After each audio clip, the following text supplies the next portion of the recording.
प्रिय छात्र छात्राओं, आज हम कक्षा 12 के विद्यार्थियों के लिए नागरिक शास्त्र विषय के अंतर्गत सत्ता के वैकल्पिक केंद्र यूरोपीय संघ की चर्चा करेंगे, जिसके अंतर्गत यूरोपीय संघ कैसे बना, इसकी एकता पर किन लोगों ने कार्य किया, इसके सदस्य देश कौन कौन हैं और यूरोपीय संघ का प्रतीक क्या था। इन 4 बिंदुओं पर हम आज चर्चा करेंगे।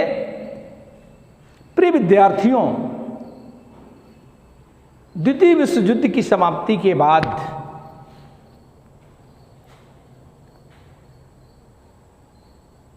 दो ध्रुवों में जब देश बटा था, तो उसके बाद सत्ता के वैकल्पिक केंद्रों के रूप में कुछ लोगों की इच्छा हुई कि ऐसा भी कोई देश, ऐसा भी कोई समूह है जो इन दोनों ध्रुवों से विरत हो सकता है, अलग हो सकता है, अपनी कार्यशैली ला सकता है, अपनी सोच प्रस्तुत कर सकता है, अपनी सोच में समानता ला सकता है। उसमें से एक यूरोपीय संघ था। यूरोपीय संघ में Germany, Britain, France, Denmark, Finland, Switzerland, ऐसे बहुत सारे देश थे। लेकिन पहले 6 देशों ने एक अपनी योजना प्रस्तुत की। वह 1951 में प्रस्तुत की गई और उस योजना में कहा गया कि 6 देश जो यूरोप के ही थे मिलकर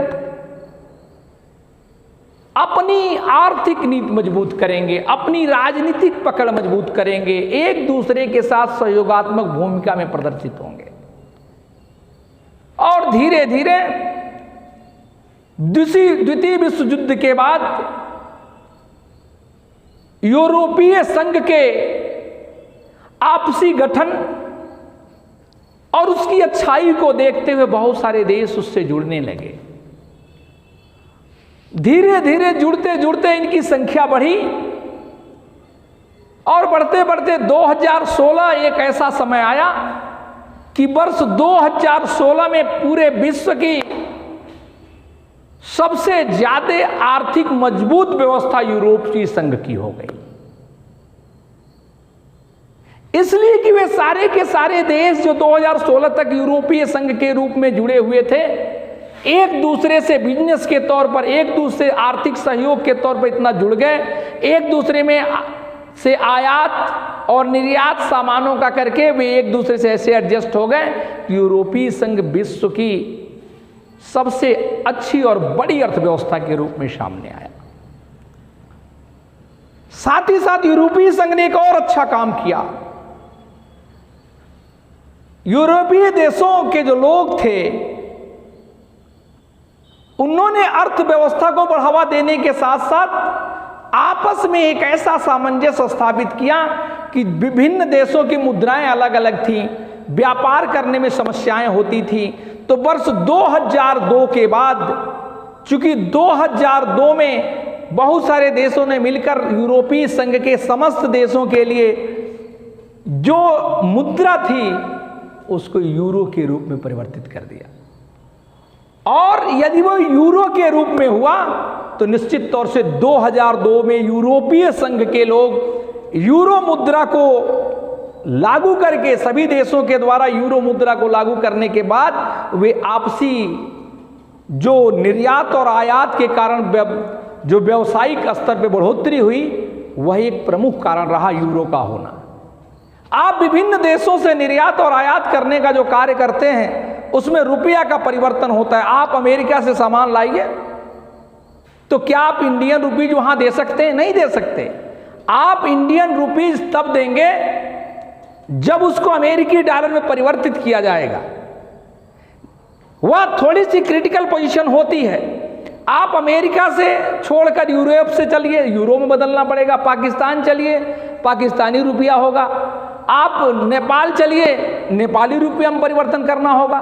अर्थात जो रूबल है, यूरो है, दिनार है, रियाल है, डॉलर है, इन विभिन्न मुद्राओं को यदि आपस में परिवर्तित करना पड़ेगा तो थोड़ा सा व्यवसाय में जरूर परिवर्तन होगा। उदाहरण से इस बात को समझाने का प्रयत्न करता हूं। जैसे एक दुकान पे आप जाते हैं और वो दुकानदार कहता है कि नहीं, हम रुपया नहीं लेंगे, हमें सोना चाहिए। तो आप क्या करेंगे? एक काम करेंगे, पहले रुपये को ले जाके सोना बदलेंगे और सोना लेके यहां जमा करेंगे।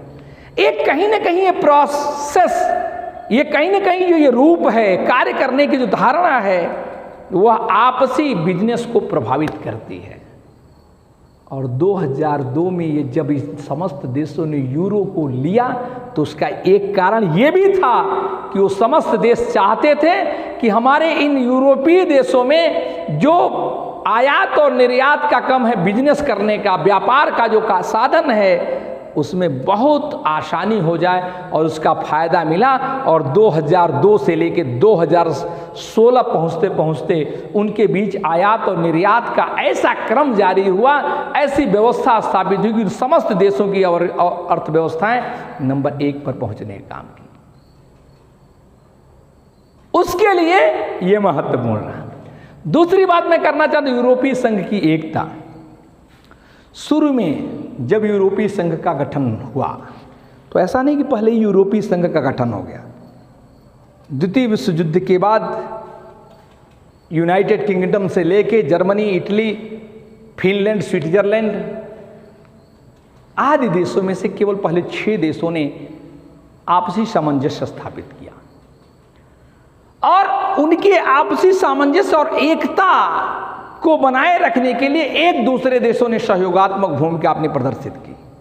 और उस सहयोगात्मक भूमिका का असर क्या हुआ? उसका असर यह हुआ कि उनको देखकर, उनकी एकता और मजबूती को देखकर अन्य अगल बगल के देश भी इस बात की इच्छावृत्ति रखने लगे कि हम भी इस देश के समूह में जुट जाते तो शायद मेरी भी मदद ये देश करते।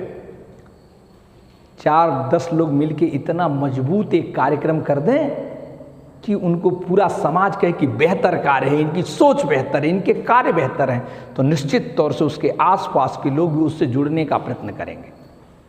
और उनकी एकता देखते देखते बढ़ती गई और बाद में तो बहुत सारे देशों ने मिलकर यूरोपीय संघ के एक बड़े बैनर को पूरे विश्व में स्थापित करने का कार्य किया। तो एक यूरोपीय संघ उसका एकता का कारण रहा। सदस्य देशों की संख्या, मैंने कहा कि जो भी सदस्य देश थे 6 से प्रारंभ हुए, लगातार चलता रहा। 2002 और 2016 यूरोपीय संघ के देशों के लिए एक प्रमुख डे था। बहुत सारे लोग बाद में जुड़ते गए। पुर्तगाल, स्पेन, लग्जमबर्ग इत्यादि, फिनलैंड, सब बाद में जुड़ने वाले देश हैं। लेकिन क्या इन देशों के जुड़ने के बाद उस यूरोपीय संघ की मजबूती है? निश्चित आई। जब उनकी व्यवस्थाओं में बहुत सारे देशों का समूह बन गया, बहुत सारे देश विश्व के उनके नियमों को, उनके सिद्धांतों को अख्तियार करने लगे, उनके नियम को मानने लगे, तो पता ये चला कि उनको नियमों को मानते मानते नियमों पर अपनी कटिबद्धता, प्रतिबद्धता या कले उनकी सोच को अपने साथ जोड़ने के लिए इन लोगों ने ऐसा कार्य किया। और यूरोपीय संघ एक बड़े संघ के रूप में, सत्ता के वैकल्पिक केंद्र के रूप में स्थापित हुआ। और वो आज भी उसकी स्थितियां निरंतर बेहतर हैं, खराब नहीं हैं, चल रही हैं। और यूरोपीय संघ में 12 स्टार का एक उनका चिन्ह रहा, अर्थात सोने के कलर के 12 स्टार उनके चिन्ह पर आए। और इसमें दृढ़ता, संकल्पता आदि चीजें 1 2 3 4 5 6 7 8 9 10 11 और 12 इस प्रकार से 12 स्टार के चिन्हों से यूरोपीय संघ की व्यवस्था हुई। और यूरोपीय संघ इस बात के लिए कटिबद्ध रहा कि इस 12 स्टार्स इस बात को प्रदर्शित करते हैं जो हम आपस में संपूर्णता को प्रदर्शित करें, आपस में एकता को प्रदर्शित करें, आपस में व्यवस्थाओं इस प्रकार से इस 12 चिन्ह के द्वारा इस यूरोपीय संघ को प्रदर्शित करने का कार्य किया गया। और यह आज भी यह संकेत जहां भी जिसका झंडा इस रूप में होगा आपको समझ जाना चाहिए कि वह यूरोपीय संघ का एक सदस्य है। वह सभी देश जो यूरोपीय संघ में जुड़े हुए थे उन सभी देशों ने इस झंडे को एक मत से स्वीकार किया और आज भी वह आपके यूरोपीय संघ को प्रदर्शित करने का कार्य करते हैं। प्रिय बच्चों, आज के क्लास में बस इतना ही। शेष अगली मुलाकात होने पर धन्यवाद।